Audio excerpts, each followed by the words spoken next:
चीख निकलती हुई नहीं सुनी, आज तक कभी हमने तुम्हें रोते हुए नहीं देखा, आज तुम्हारी आंखों से आंसू क्यों बहे, आखिर रोने की वजह क्या है? खालिद का जवाब सुनो।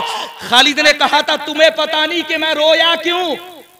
मुजाहिदीन इस्लाम ने पूछा था रोने की वजह बताओ। हजरत खालिद इब्ने वलीद कहते हैं 700 लाशें हैं, 700 शहीद हैं, और तुम्हें पता नहीं 700 में शहीद होने वाले 300 हाफिज़े कुरान हैं। करने की कोशिश करूंगा। हजरत खालिद इब्ने वलीद निकले, 10,000 मुजाहिदीन को साथ में लेकर के, 40,000 से मुकाबला था। मुसलमान लड़े, हर मैदान में मुसलमान फतह नुसरत के झंडे लहराते थे, लेकिन आज मुसलमानों को हज़ीमत का सामना करना पड़ा, मुसलमान शिकस्त से बरसरे पैकार हुए, मुसलमानों को हारना पड़ा। और जब मुसलमान भागे तो ऐसे भागे कि 12 मील भागने के बाद मुसलमानों ने दम लिया। 12 मील के फासले पर जाकर के मुसलमान रुके, और जब मुसलमान रुके तो खालिद इब्ने वलीद ने कहा था आज हमारे हारने का सबब है तो है क्या? गौर फिक्र करो। किसी ने कहा था हमारी तादाद कम थी, खालिद ने कहा हम तो मैदान बद्र में भी थोड़े थे, मैदान उहद में भी थोड़े थे, मैदान खंदक में भी थोड़े थे, लेकिन किसी मैदान में हमें शिकस्त का मुंह नहीं देखना पड़ा। आज हम हारे क्यों? हजरत सैयद इब्ने खत्ताब उमर के भाई कहते हैं वजह मैं तुम्हें बताता हूं। पूछा गया वजह तो बताओ। अच्छा एक मेरे लिए लेकर के आयो, बाकी अपने लिए साथ में लेकर के जाओगे, चाहे जितने हैं सब लेकर के चले जाओ, लेकिन जल्दी मैदान छोड़ दो ताकि कुछ कह सकूं। हजरात सुनिए तवज्जो के साथ, मोहब्बतों के साथ में। हजरत खालिद इब्ने वलीद से हजरत ज़ैद कहते हैं अहे खालिद इब्ने वलीद तुम्हें पता नहीं कि आज मुसलमानों के हारने की वजह क्या है, मुसलमानों की हसीमत की वजह क्या है? हजरात मुसलमानों के हारने की वजह क्या है? खुदा की कसम हजरत खालिद ने पूछा था बताओ। हजरत ज़ैद इब्ने खत्ताब कहते हैं सुनो, हमेशा मुसलमान लड़ते थे तो खुदा के दीन के, खुदा की रसा के लिए और खुदा के दीन की बका के लिए। आज मुसलमान लड़े तो कबीले बांटने के लिए। ये उस जमाने की बात जो मुस्तफा जाने रहमत के विसाल के करीब का जमाना था, जिस जमाने को खैरुल कुरून कहा जाता है, जिस जमाने को हजरात बेहतरीन जमाना कहा जाता है, जो जमाना यकीनन हमारे जमाने से हजारों दर्जे बेहतर जमाना था। उस जमाने में कहा गया आज जो मुसलमान लड़े कबीले बांट लिए थे, खानदान बांट लिए, ग्रुप तकसीम कर लिए। खालिद ने पूछा वजह, बोले जब हम मैदान में उतरे थे तो कबीले ओस वालों ने कहा कि हम खजरज से बेहतर, खजरज वालों ने कहा कि हम औस से बेहतर, हजरात अंसार ने कहा कि हम मुहाजिरीन से बेहतर, मुहाजिरीन ने कहा कि हम अंसार से बेहतर, कबीला बनी बकर वालों ने कहा कि हम कबीला औस और खजरज दोनों से बेहतर। हजरत खालिद इब्ने वलीद ने कहा था ऐ मुसलमानों जब जब तुम कबीलों में बटोगे, जब जब तुम नस्लों में बटोगे, जब जब तुम ग्रुपों में बटोगे, जब जब तुम फिरकाबंदी में तकसीम हो जाओगे तो सुनो दुनिया की कोई ताकत तुम्हें इज्जत नहीं दे सकती। ख्याल रखना अगर तुम मैदान में उतरो तो सिर्फ मुसलमान बनकर उतरो, कबीलों के नाम मत लो, नस्लों में तकसीम मत हो जाओ, बिरादरी में तकसीम होने की कोशिश मत करो। ये भी अजीब फितना हमारे यहाँ पैदा होता चला जा रहा है। जिस चीज से मजहब इस्लाम ने कहा था, रोका था, और इस्लाम ने कहा था कि एक ही सब में खड़े हो गए महमूद और अयास, ना कोई बंदा रहा और ना कोई बंदा नवाज। वो कौम कि जिसमें हजरात बिरादरी का तसव्वुर नहीं था, उसमें बिरादरीवाद होने लगा, बिरादरी तकसीम होने लगी। मैं तुझसे बेहतर, तू मुझसे बेहतर।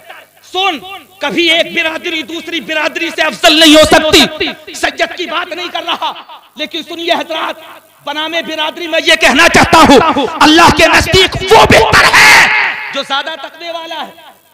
मैं नहीं कहता, अल्लाह का कुरान कहता है बिरादरी में तकसीम मत हो, खानदान में तकसीम होने की कोशिश मत करो, कबीले में मत बंटने की कोशिश करो। हजरात तुम अल्लाह के दीन के मुहाफिज हो, निगहबान हो, और खुदा की कसम अल्लाह ने तुम्हारे जिम्मे हजरात अपने दीन की हिफाजत करना, तहफ्फुज करना रखा है। इसलिए ख्याल रखना जब तुम तकसीम होगे तुम जलील और रुसवा हो जाओगे। चाहे ग्रुपों में बंटना, पार्टियों में बंटना, या हजरात कुनबों में तकसीम होने की कोशिश करना, अगर वाकई हजरात एक जज्बा है तुम में तो ये कह दो कि एक ही सब में खड़े हो गए महमूद और अयास, न कोई बंदा रहा और न कोई बंदा नवाज। बंदा ओ साहिब ओ मोहताजो गनी एक हुए, तेरी सरकार में पहुंचे तो सभी एक हुए, तेरी सरकार में पहुंचे तो सभी एक हुए। कंधे से कंधा मिला, जोहर पढ़ी कंधे से कंधा मिला, असर पढ़ी कंधे से कंधा मिला, मगरिब पढ़ी कंधे से कंधा मिला, ईशा पढ़ी कंधे से कंधा मिल गया। अगर कंधा जहां नहीं मिला तो नमाज़े जुमा में कंधे से कंधा मिल गया, वहां भी कंधा नहीं मिला तो ईद के दिन कंधे से कंधा मिल गया। इस कंधे के मिलने का मतलब वो मकसद होता क्या है? सुनो, अल्लाह इरशाद फरमाता है तुम कंधे से कंधा मिलाओगे तो अल्लाह तुम्हारा दिल से दिल मिला देगा, अल्लाह तुम्हारा दिल से दिल मिला देगा। कबीलों में तकसीम हुए, हसीमत का सामना करना पड़ा।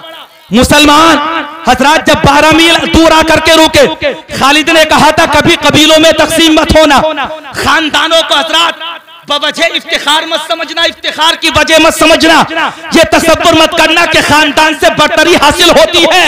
खानदान से कभी बर्तरी हासिल नहीं होती, कुनबे से कभी बर्तरी हासिल नहीं होती, कबीले से कभी बर्तरी हासिल नहीं होती। हजरत खालिद इब्ने वलीद की मौजूदगी में हजरत ज़ैद इब्ने खत्ताब उमर के भाई कहते हैं मुसलमानों मैं तुम्हें बताना चाहता हूं कि जिहाद दुनियादार के नाम पर नहीं बल्कि परवरदिगार के नाम पर किया जाता है। अकेले ज़ैद दौड़े और 40,000 हजरात झूठे नबी के मानने वालों की जमात के अंदर जाकर के घुस गए। तलवार चली, नेसे चले, हजरात तीर कमानों से छोड़े गए। न जाने कितने कारी सर्ब हजरत ज़ैद इब्ने खत्ताब के जिस्म पर लगाए गए। खुदा की कसम कैसा मौका था, जख्मों से चूर होते रहे हजरत ज़ैद इब्ने खत्ताब और नारे तकबीर और रिसालत बुलंद करते रहे। अजीब समा था, जिस्म से खून बह रहा था और अल्लाह अल्लाह की सदाएं जारी हो रही थी।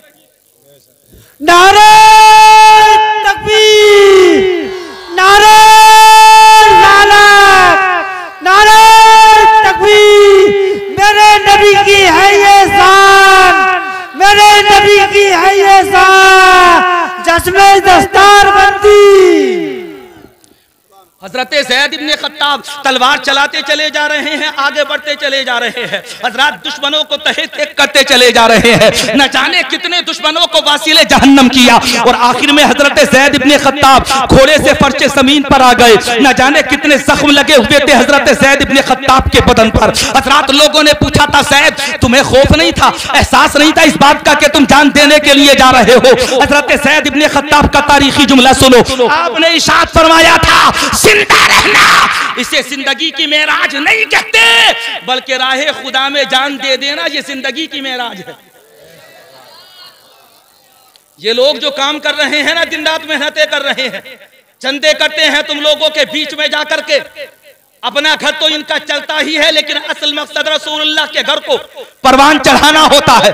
तुम्हारे बीच में जाकर के ये लोग जो चंदे करते हैं, रात दिन कोशिशें, काबिशें, मेहनतें, तरक्की के लिए हजरात तरह तरह के रास्ते तलाश करते हैं। कभी कभी ये भी सोचा करो कि ये अपने घर के लिए नहीं रसूलुल्लाह के घर के लिए मांग रहे हैं।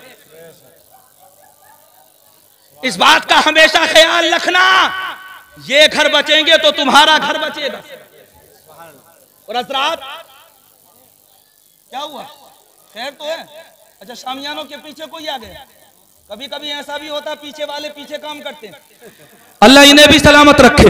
कोई बात नहीं हजरात, सुनिए मोहब्बत से कहिए सुभान अल्लाह।